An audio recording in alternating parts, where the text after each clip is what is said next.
Masih bersama saya, Budiman Tanrojo di Satu Meja. Saya ke Prof. Jamhari lah. Sebetulnya akar terorisme itu memang faktor ideologi, ya, mendirikan kekhilafan, faktor ketidakadilan global, atau faktor apa yang paling dominan? Memang agak susah untuk mengeneralisir ya. Setiap daerah dan setiap wilayah mungkin mempunyai perbedaan masing-masing. Tapi kalau di Indonesia saya masih percaya bahwa faktor ideologi yang lebih dominan dibanding yang lain. Karena mereka Ideologi itu ideologi apa persisnya? dari awal mereka pengen mendirikan negara Islam di Indonesia. Jadi kalaupun ada faktor kemiskinan, faktor pendidikan itu sebagai trigger penyerta. Tapi pada dasarnya mereka dari awal punya keyakinan kuat supaya untuk mendirikan negara Islam. Nah, saya kira ini juga menjadi catatan yang penting bagi kita untuk menangani atau mencegah terorisme ini. Bagaimana juga kita bisa memberikan wawasan kebangsaan yang baik kepada umat Islam dan juga kepada bangsa Indonesia, sehingga bahwa Pancasila itu adalah sebuah ideologi yang selesai bagi Indonesia. Jadi tidak ada lagi. Kalau dari 14 yang Pak Awi katakan tadi, ada 2 orang yang mungkin ada seorang TKW yang di luar negeri. Ini fenomena juga baru kalau dari kajian PPIM? Saya kira tidak baru ya. Memang yang sebelumnya yang JI kan juga besarnya pada dasarnya di Malaysia. Mereka berkumpul di Malaysia dengan dalih tenaga kerja dan seterusnya. Nah, saya kira mungkin perlu digarisbawahi bahwa TKI dan TKW ini perlu diperhatikan juga, karena keberadaan mereka yang bisa juga memicu terhadap pendukung terorisme dan radikalisme. Misalnya saja bahwa mereka juga terisolir, kemudian menyendiri di sana dan juga kurang agama, sehingga mereka sangat tergantung pada siapa yang mendekati pada waktu itu. Dan saya kira kelompok-kelompok tertentu yang sangat aktif untuk mendekati kelompok-kelompok TKW ini dan dengan gampang untuk merayu dan kemudian mengumpulkan sehingga menjadi sebuah gerakan gitu. Saya kira kita perlu belajar dari apa yang dikumpulkan oleh Abu Bakar Basir pada waktu di Malaysia gitu, yang mengumpulkan TKI dan kemudian memberikan pengajaran tertentu. Nah, Pak Hamidin, apakah kemudian TKI atau TKW sekarang menjadi tempat untuk rekrutmen pengantin untuk terorisme? Ada tren ke sana? Saya melihatnya begini. Beberapa waktu yang lalu kita datang ke Korea. Di Korea itu contoh saja, kita punya perjanjian G2G. Artinya orang kita yang bekerja di Korea itu pasti menjadi tenaga kerja pada infrastruktur atau semacam pabrik begitu. Jadi tidak akan ada yang di rumah tangga.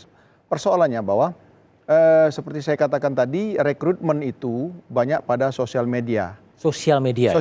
Jadi katakanlah Facebook seperti itu, maka dia bekerja di pabrik misalnya selama 3 shift 8 kali 3 jam, 8 jam bekerja, kemudian sisanya istirahat. Besok pagi kalau sekarang malam maka dia akan masuk pagi kalau sekarang malam, seperti itu. Maka yang menjadi persoalan, banyak sekali waktu yang luang itu digunakan untuk bermain berselancar di dunia maya. Dan di situ, tapi kan tidak harus terorisme. Ya, tidak, kita tidak menyalahkan artinya penggunaan Facebook, sosial media, tetapi belajar dari pengalaman yang lalu, orang-orang pada saat kekosongan, dia banyak istirahat, kemudian dia bertemu dengan kelompok-kelompok yang radikal, dia tertarik kepada apa yang disampaikan oleh kelompok-kelompok itu, maka pelan tapi pasti dia akan tergiring ke radikalisme.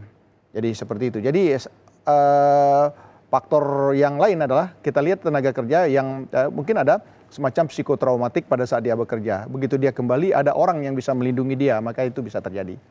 Saya ke Mas Hanafi Rais lah yang sedang membahas revisi Undang-Undang Terorisme. Tadi ada pola baru memanfaatkan media sosial ya untuk merekrut, untuk memperkuat paham radikal, kemudian berkembang semakin radikal dan kemudian teroris. Kalau dari DPR melihatnya gimana? Upaya-upaya preventif untuk mencegah agar yang dari radikal tidak harus berkembang menjadi teroris. Ketika sudah masuk isi atau konten sosial media itu sifatnya itu adalah ajakan untuk berbuat kekerasan, kemudian hate speech, kemudian bahkan yang sifatnya itu mengandung unsur-unsur provokasi dan agitasi, maka sebenarnya kita sudah punya undang-undang itu melalui undang-undang ITE. Salah satunya yang baru saja direvisi dan sudah disahkan dan berlaku secara baru. Sebenarnya itu pun sudah cukup bagi negara atau pemerintah, terutama misalnya Kementerian Komunikasi Informasi, untuk melakukan pencegahan untuk itu, ya. Apakah di stop, apakah kemudian diblokir dan lain sebagainya. Tapi memang betul-betul harus sesuai dengan fakta. Memang kontennya seperti itu. Dan kita harapkan tindakan itu adil. Artinya kalau emang satu situs atau konten itu memang sifatnya itu adalah melanggar undang-undang, tentu yang lain-lain pun juga harus demikian. Ya, karena tidak bisa kita memilih-milih, misalnya ada yang sifatnya radikal, tapi kemudian ada situs atau website yang mendorong-dorong soal separatisme misalnya, tidak ditindak. Jadi kemudian kan ada yang menangkap ada ketidakadilan, perbedaan perlakuan begitu. Ada perbedaan perlakuan dan saya tadi tergelitik kalau kemudian perlakuan-perlakuan yang dianggap tidak adil ini, ya, itu kemudian selalu gampang untuk menjadi bahan bakar terorisme, karena selalu mereka akan menjadi pihak yang menjadi korban. Gitu.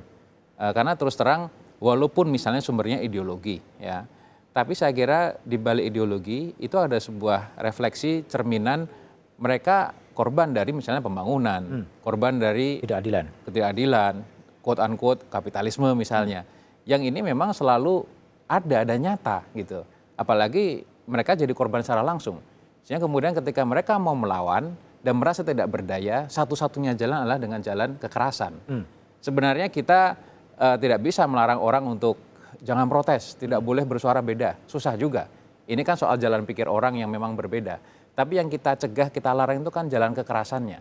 Boleh protes, boleh berbeda pikiran, tapi harus nir kekerasan, tidak boleh dengan kekerasan. Saluran politik, saluran protes sosial, monggo saja. Tapi yang kita cegah ini kan melalui anti terorisme kan jalan kekerasannya ini, radikalismenya ini. Gitu. Nah, jadi saya pikir Mas Budiman, kalau soal konten kembali ke sosial media ini memang harus terus-menerus diawasi dan tindakannya pun juga harus fair. Kalau pembahasan undang-undang terorisme yang ada di DPR sudah bisa mencakup soal proses deradikalisasi itu sendiri? Kita masih punya banyak catatan tentang deradikalisasi. Karena selama beberapa kali kita mengadakan rapat dengar pendapat dengan berbagai macam narasumber, salah satu fungsi deradikalisasi yang ada di BNPT itu juga masih perlu lebih komprehensif gitu. Karena pendekatan ini kan pendekatan multidimensional. Tadi disampaikan ada pendekatan pendidikan, ada pendekatan kesejahteraan, ada pendekatan engagement ulang para teroris maupun mantan yang kemudian dipastikan setelah mereka bebas tidak lagi kembali ke masa lalunya gitu. Nah ini kan banyak dimensi yang semuanya harus dicakup dalam bentuk deradikalisasi. Nah ini yang saya kira di undang-undang belum cukup lengkap. Oke. Bagaimana membendung benih-benih terorisme dan radikalisme dalam undang-undang anti terorisme? Jawabannya setelah jeda berikut ini.